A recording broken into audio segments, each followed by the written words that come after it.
just stop. Here's Ross, the host with today's dose of common sense.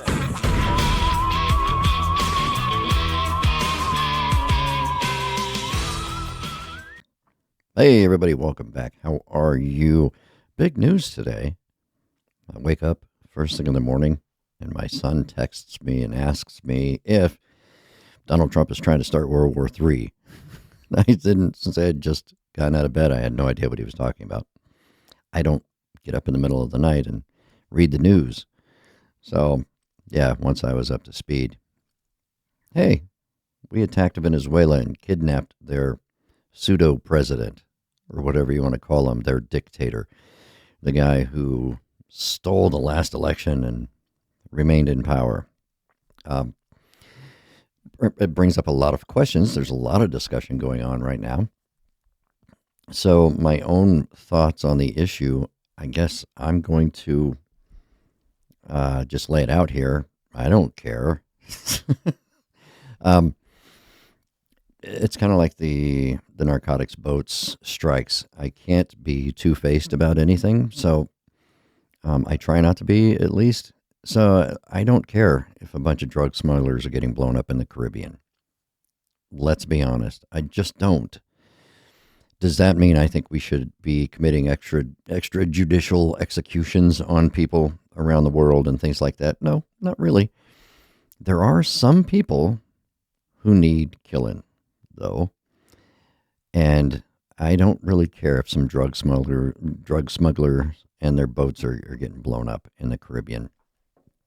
There are many, many more important things for me to worry about, and everyone else as well. But what I do care about is knowing that who we are attacking is a legitimate target. Like, these are actual drug smugglers, part of a cartel. These are real people we can identify, and we know they are involved in bringing these drugs of death into our society. So if we know those things and we blow them up in the Caribbean, I don't know, I'm not going to lose any sleep over it or shed a tear. So the same thing kind of goes with Venezuela. The president of Venezuela, Nicolas Maduro, he was indicted before for running a drug cartel. Now, it may be a completely made-up drug cartel that our government created out of thin air and said that he's the boss of it. I don't know. I'm not privy to those inside conversations, and those whatever evidence they're presenting. To that end, I don't know what it is, but we kind of knew this was going to happen.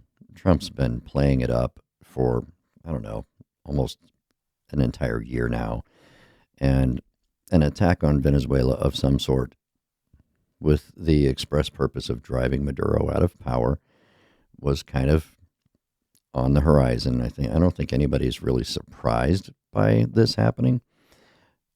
They may be surprised at how it was done, which we're going to get into now. And it looks currently, it appears that this was a flawless military operation. And that's not something that we're able to say very often. But to me, my initial thoughts on this would be that means that Pete Hegseth and the White House were not involved in the planning of this operation. They probably did the smart thing, and they deferred to the experts and said, if this is what we wanted to do, you tell us how it needs to be done. Those of you who are old enough, or you've studied the topic or read about it, might know about the Desert Storm, the first Gulf War, they call it now, but it's really just the Gulf War, and how that operation played out. And the reason why it played out that way, why it was really one of the most decisive military victories in U.S. history. Number one is because we possess the strongest military force on the planet. And we did back then, and we still do. We have capabilities that most countries simply can't compete with.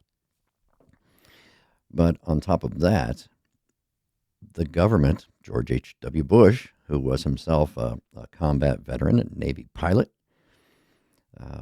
deferred to the experts.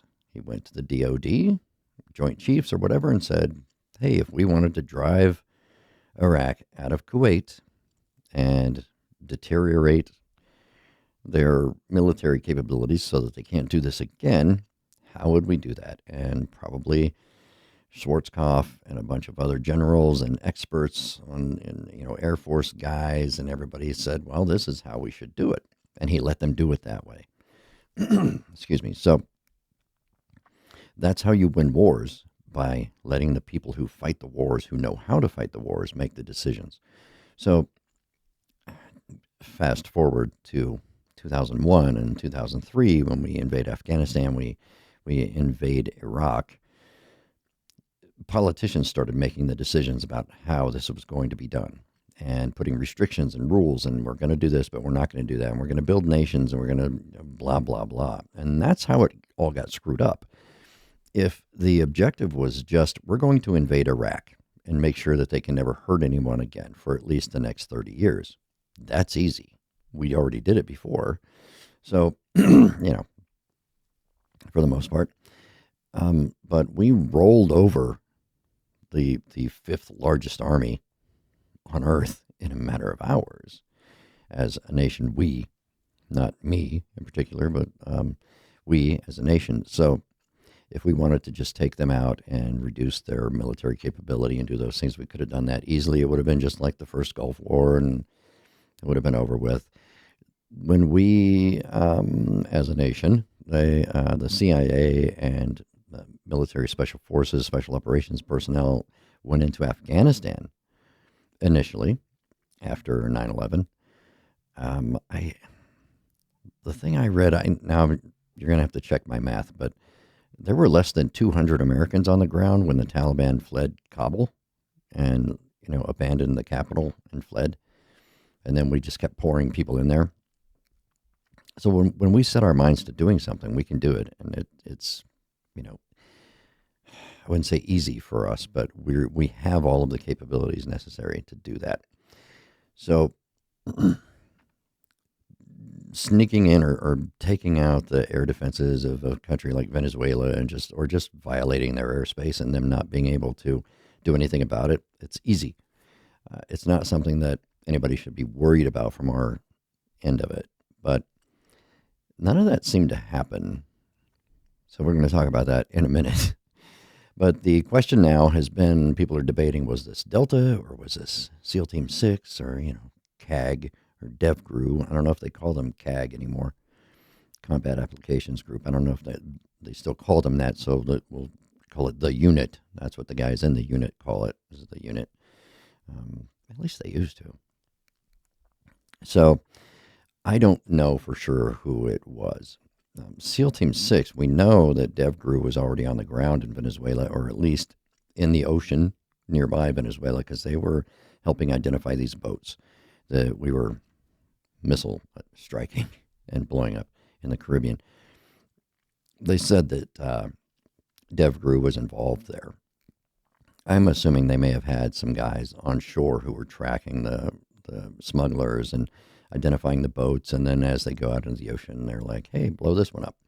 So, doing those sorts of covert operations and stuff, that's going to be something that the SEAL Team 6 and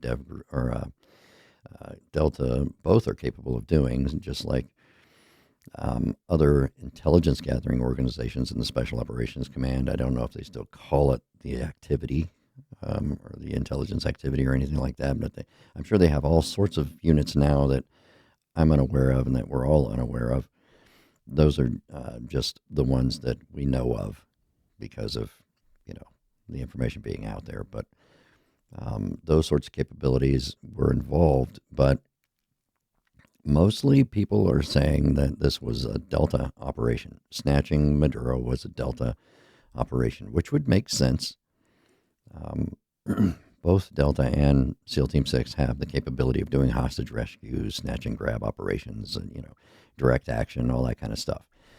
But I've known some guys from the unit, and I've talked to them. I've interviewed people for articles that I've written, and things like that. And I hung out with some of these guys, and I've talked to them kind of in depth about their experiences. And you can find interviews on YouTube and stuff with other special operations people who went to Delta and their experiences from their, hey, I was a Billy Badass over here in 5th Special Forces Group.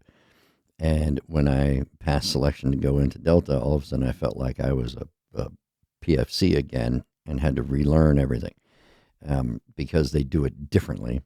And their objective, at least this is the way it was explained to me, their objective when they hit a target is to hit it so fast that you don't have time to react to it. The perfect operation is when no one fires a shot, because you're on the target so fast and you overwhelm it so quickly that they don't have time to respond. They don't have time to react to what you're doing, so it's already over before they realize what's happening. And my understanding, from my opinion, from what I know of those two competing but not quite similar, they're similar but not quite the same. They have different ways of doing things. If you want a group of people to run through a bunch of buildings and rescue people and or snatch someone, Delta's the place you go. CAG, the unit, those are the guys who you're going to use to do that, because they move so quickly.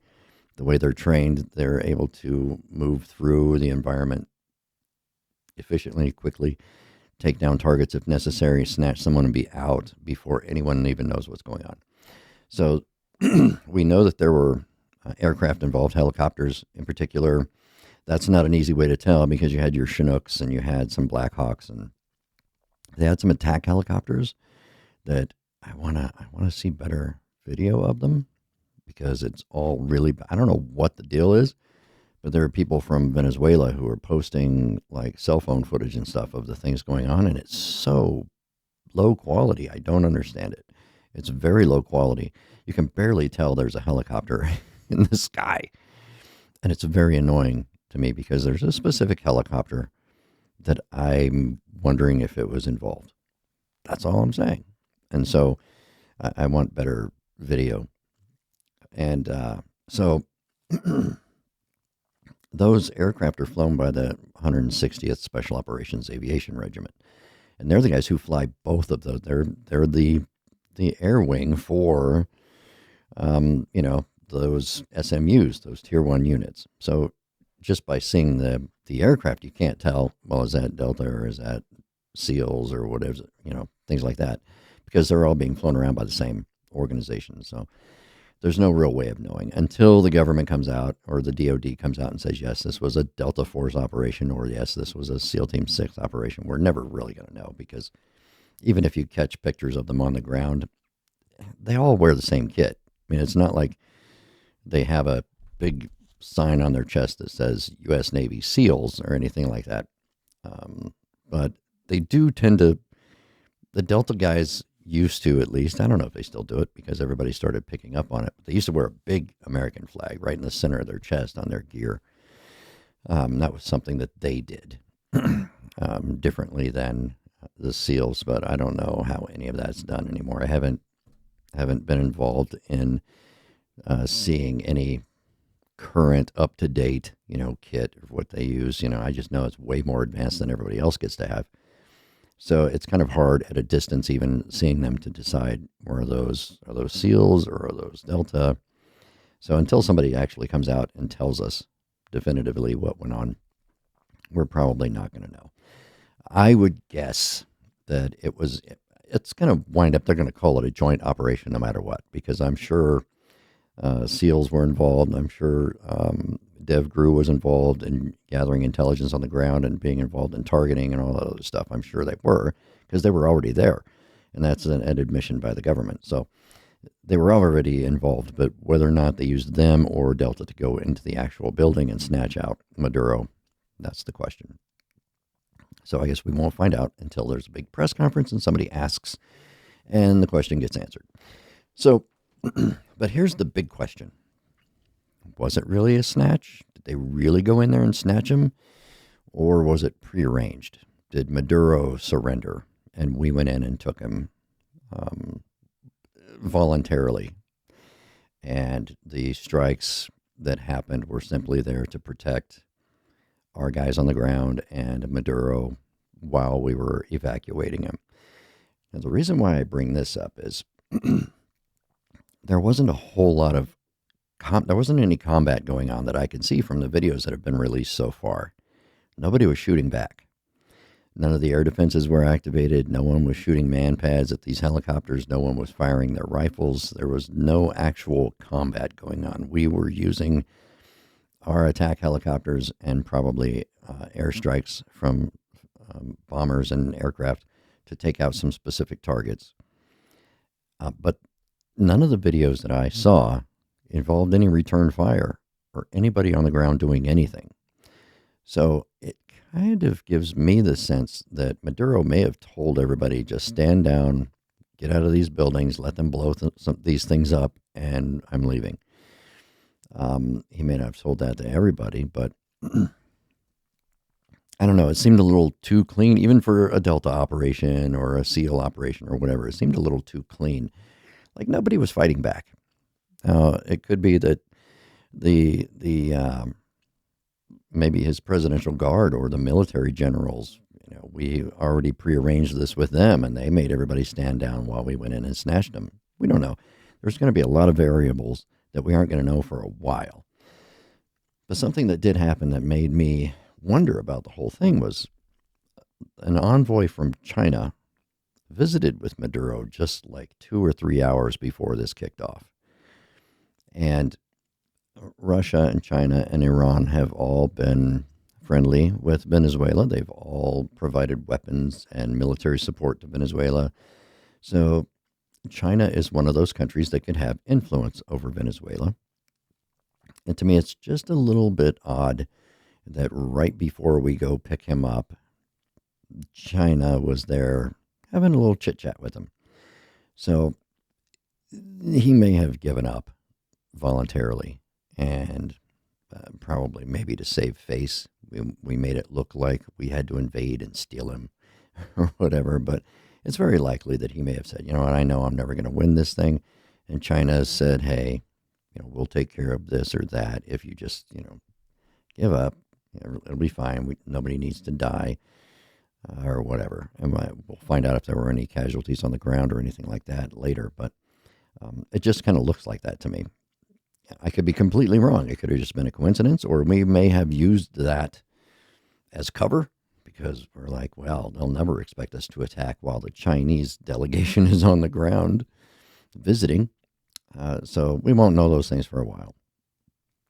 But it makes me seem a little bit suspicious of the whole thing because you have deconfliction of zones. And if you've never heard that term before, it means we make sure the people who don't need to die know that what we're gonna do and to get out of the area, get out of the way.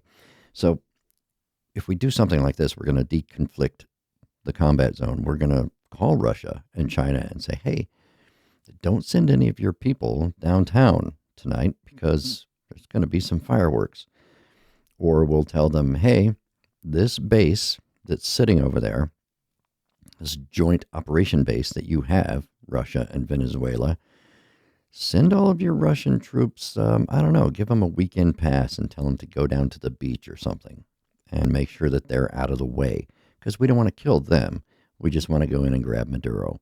And we'll say the same thing to our allies, to our enemies, and that will happen like probably immediately before we launch the operation. So China, when the Chinese envoy went to visit with Maduro, he probably already knew that we were going to go in and grab him. So whether he was doing that, whether he was surrendering voluntarily, or we were going in and we're literally going to kidnap him from the presidential palace or wherever he was, China already knew, and I'll almost guarantee that. Russia, of course, came out.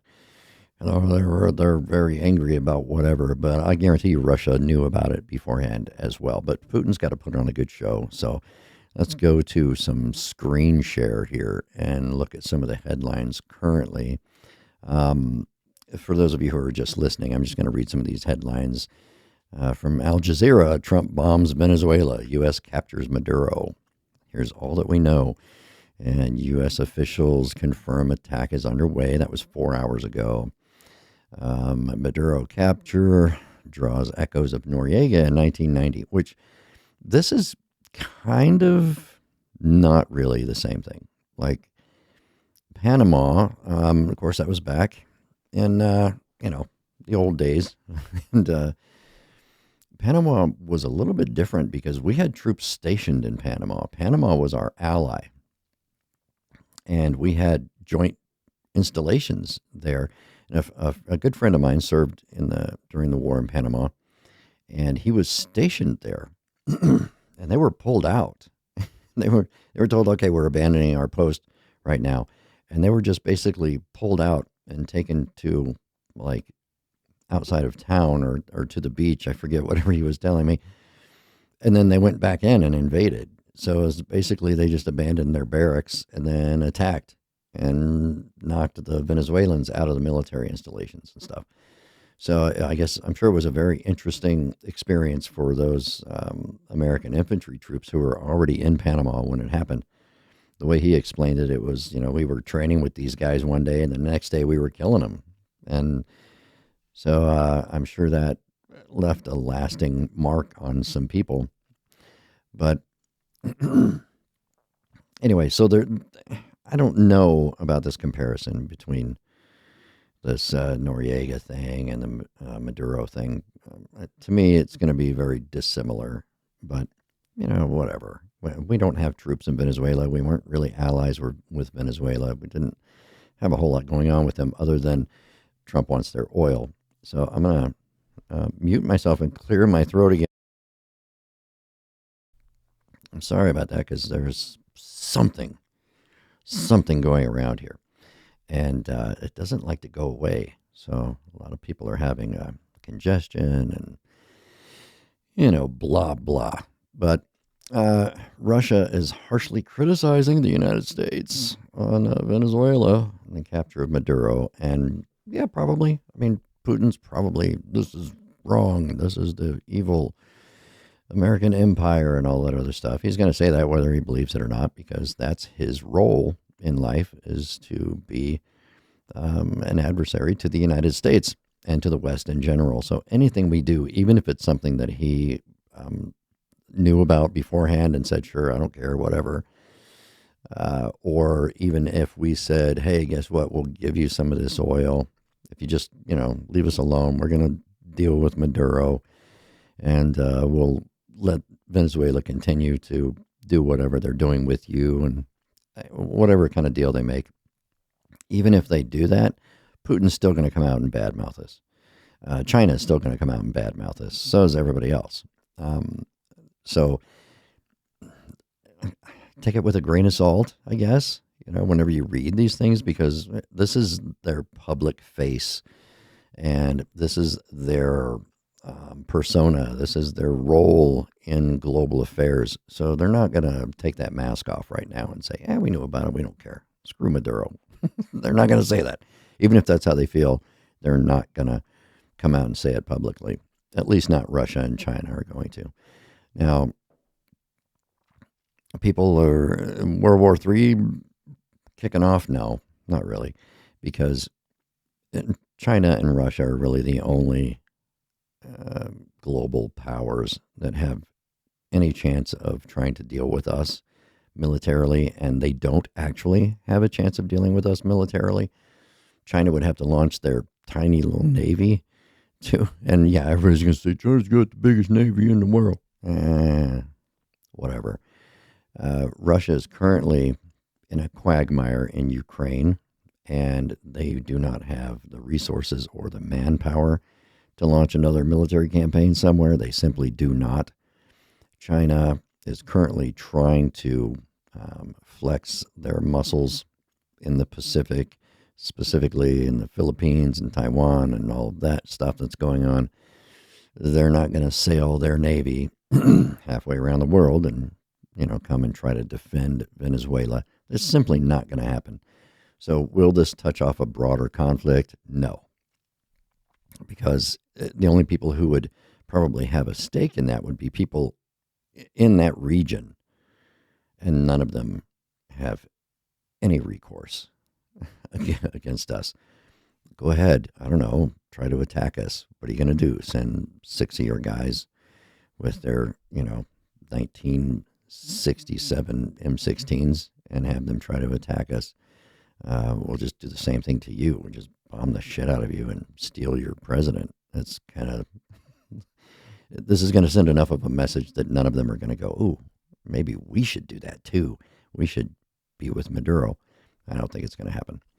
So really, in my mind, the only question I really have still is who did it. I'm sure, like I said, I'm sure it was a combined force kind of thing. It was a joint operation between, because that's how, like, Eagle Claw back in the 79 or whatever it was, when they were going to try to rescue the hostages in Iran, and they were like, hey, Delta Force, do you know how to do this? And they're like, hell yeah, let's go. We just need 200 guys and I need some transport. And by the end, it turned into a giant joint operation with the Army, the Navy, the Air Force, Marines, all involved and conflicting, frequencies and aircraft not being able to communicate. And it was a giant fiasco, and like 17 people died during an accident. And that's what happens when you don't let the experts plan their own mission. So because the DOD got involved and the Joint Chiefs decided that they wanted everyone to take part in this heroic mission that was going to save the hostages. So I know it was going to be like a joint operation. But the question of who went into the building and captured Maduro and evacuated him or extracted him, however you want to put it, out of Venezuela, that's one of the questions. I want to know that. Was it Delta? Was it DevGru? Or was it a unit that we don't quite know about yet? Because there are, I don't know, what would you call them? Rumors? Rumint? Whatever you want to, however you prefer to describe it, that there is a couple of other units that are not public that we don't actually know about that do some things. And so it's a possibility that it could be a unit. They might say it was Delta who did it. They might say it was DevGru, and it might have actually been one of these other units because they're just not going to tell you.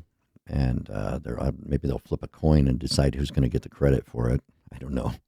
But anyway, my money's on Delta for the actual building raid.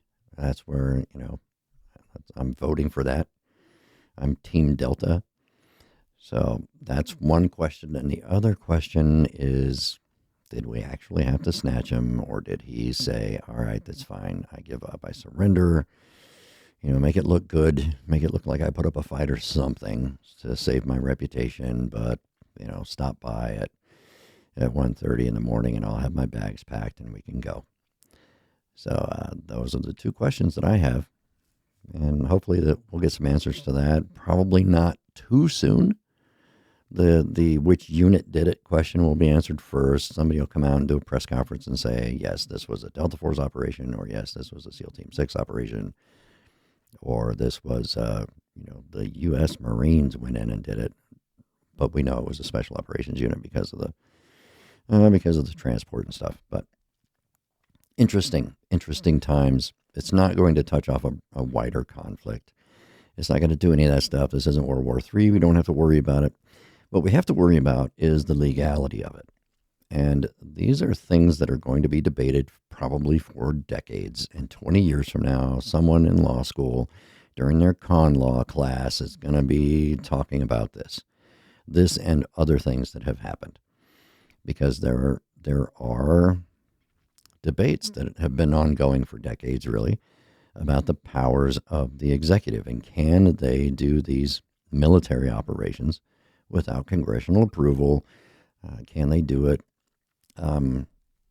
without giving notice? If they're going to do it and they don't need approval, do they have to give notice to the leadership of the country? And, blah, blah, blah. There's all these legal questions involved. Some people, legal experts, come directly down on the no, this is an illegal operation. You have to have congressional approval prior to doing anything like this. This is illegal, period, end. And there's a lot of other legal scholars who will say, no, the powers of the president are clear, and they'll use examples from history, and they'll say the president can do these limited military operations, as long as they're not declaring war or planning a long-term occupation, if it's just a strike on something. And I suspect that there's a whole lot of attorneys and legal scholars in the middle that are like, don't know, still with it on a case-by-case basis, I guess. Because I don't know what it is. The Supreme Court would have to come down and say, yeah, no, you can't do that. That's illegal. It's too late. We already did it. But who knows, 10 years from now, they might make a decision and say, yeah, that's illegal. You can't do that anymore. This may be one of those incidents that creates the opportunity for that to be litigated in court, and the Supreme Court can make a decision and say, no, these powers do not lie solely with the president. You're going to have to get congressional approval, or at least, congressional leadership is going to have to be informed, or whatever system they come up with. But for now, I think it's irrelevant because it's already done. So it'll be a discussion for later, and it'll be a decision for later.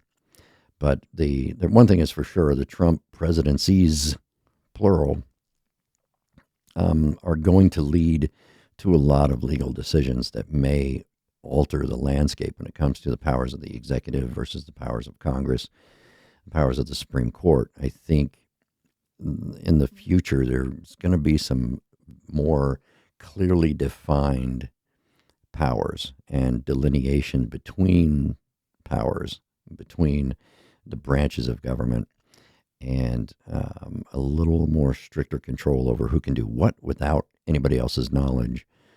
And I'm not for neutering the power of the presidency, but I'm also not for giving the president free rein to do anything he pleases, like start selling shit like he does now. President Trump is literally enriching himself and his family off of the presidency. And I don't care who you are or what side of the fence you're on. It's obvious that he's doing that, and he's just blatantly rubbing it in everybody's face. And what he's doing should be illegal if it's not. He is making decisions that personally affect him and his businesses, and he's making billions of dollars from being president, and he is doing it without regard for any kind of legal advice that anybody might be giving him. I've heard lawyers on all sides of the aisle, they either don't address it, they'll refuse to talk about it, or they say it's illegal. Somebody will say it's illegal. Like, you don't have any middle ground on that. It's either this is illegal, or, yeah, no, we're not going to talk about that. That's not what the president's doing. And it's kind of weird. But when it comes to, do I care if we have Maduro and Venezuela is going to be in turmoil for a while until they figure out what to do? Not really. Not really. Is there going to be a whole lot of speculation that we did this just because we want to get our hands on Venezuela's oil, which my understanding is it's one of the largest, if not the largest, oil reserve on Earth that's known currently? Yeah, there's going to be a lot of that. There probably already is. There are people, I'm sure, talking about it on X right now. There's yet another war for oil. And it very well could be. Who knows? I don't know. But it looks suspiciously like it is, whether it is or not. And it's one of those things, too, where we're going to attack Iraq, and Iraq has a lot of oil. Look at all these oil fields. It must be about the oil. Whether it was or not, it looked like it was. So, and that's why Saddam was like, yeah, we're going to set the oil fields on fire during the Gulf War and all that stuff. But, yeah, it doesn't matter if it is or not. It's going to look that way. And all the conspiracy theorists are going to say that. They're going to say, this is either for oil or for the Jews. That's what they're going to say. I'm not kidding. That's going to be what they're going to say. They're going to say, we invaded Venezuela to take their oil, or we invaded Venezuela because Israel told us to. That's what you're going to get. Sorry. It's the predictability of conspiracy theorists around the world. It's going to be one of those two things, or both. Israel told us to do it so we could take their oil and give it to Israel. Or we would make more money, help our debt, and then we could give more financial aid to Israel. You're going to hear it all. The only thing you're probably not going to hear is that Bigfoot was behind it, because they might even say that the non-human intelligence and some alien beings were there, and that's why we went there, because Maduro was hiding them in the basement of his presidential palace or something. You're going to hear it all. Most of it's going to be about oil and the Jews. So anyway, I had to get on here and do this because that was my morning. That was my Saturday morning. I got to wake up this morning to this, and it's fun. It's a fun thing to talk about. Now, if we lost any troops during this, and I'm going to tell you, I doubt that we will, because number one, I think it was pre-planned. I think it was a thing that was arranged ahead of time. And number two, it would have been, if it was a Delta operation, they were in and out of that building before anybody even knew what was happening. And I doubt that we had any casualties. We hope and we pray that we didn't have any casualties during this operation. But again, there's going to be a whole lot of debate about this probably for a long, long time. Decades, probably after my death, people will still be talking about this. And hopefully when I die of old age at 120. But I suspect that it's going to be the topic of a lot of legal discussions for the foreseeable future. So anyway, keep your eyes open. Watch the news.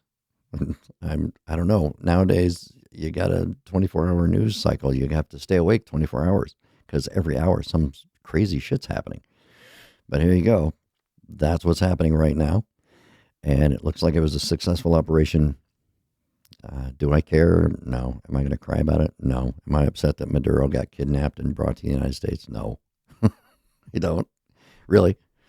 Just like I really don't care that drug smugglers are getting blown up in the ocean, as long as it's true.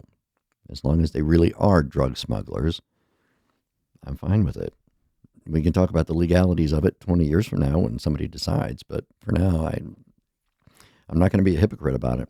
I've always been anti-narco, anti-drug smuggling kind of guy, so I can't turn around now and just because Trump's the president say, I'm against this, because I'm not. I don't care. I don't know why we didn't invade Mexico, because that's where most of our drugs come from, so Mexico and Colombia. So maybe Colombia we should do next. Stick them out. I don't know. We could napalm and Agent Orange the coca fields in Colombia. I know they don't use Agent Orange anymore. It was just an example. And I don't know why we're not using Apache helicopters to take out cartels in Mexico. Why not? We declared war on drugs again. Last time we let drugs win. So drug war 2, I don't know. Are we going to lose this one as well? If this is how we're going to play it? I don't know. We're just going to go after easy targets? It's kind of like cheating. So we should be sending the Marines and the Air Force and taking out Mexican cartels. That's my opinion. If we're going to fight the cartels, let's fight them. Don't do this bullshit where you're going to overthrow easily toppled dictators who might be smuggling some weed somewhere. And that's a cheap way out. It's bullshit. So if you're going to fight, go ahead and fight. If you're not going to fight for real, just don't do it, because it's a waste of time, a waste of money, a waste of lives. If you're not in it to win it, stay home. That's my opinion. But anyhow, that's where we are today. That's what's happening in the world, and I'm going to do another podcast or two this weekend. I know I keep saying that, but, it was the holidays. There's a lot going on with family stuff. There was the holidays going on, illnesses and things like that. So it's been inconsistent, I know, and I keep telling you it's going to get better. I'm going to try to do some more podcasting this weekend and cover some other topics that I really want to talk about in the paranormal field. I'm talking about UAP stuff again, because there's been a lot going on, not like new revelations or anything, but there's been a lot of, conflict going on between parties that are involved in what people air quote the UFO community, what used to be called ufology. But I think ufology kind of has a bad connotation now. I think that's where they've clumped all the kooks. And you have to understand that there's more than two factions, but there are two major factions in the UFO community. One is the true believers who think everything is a UFO and an alien spacecraft or a demon. And then you have the other people, the skeptics, who just want evidence. That's all they want.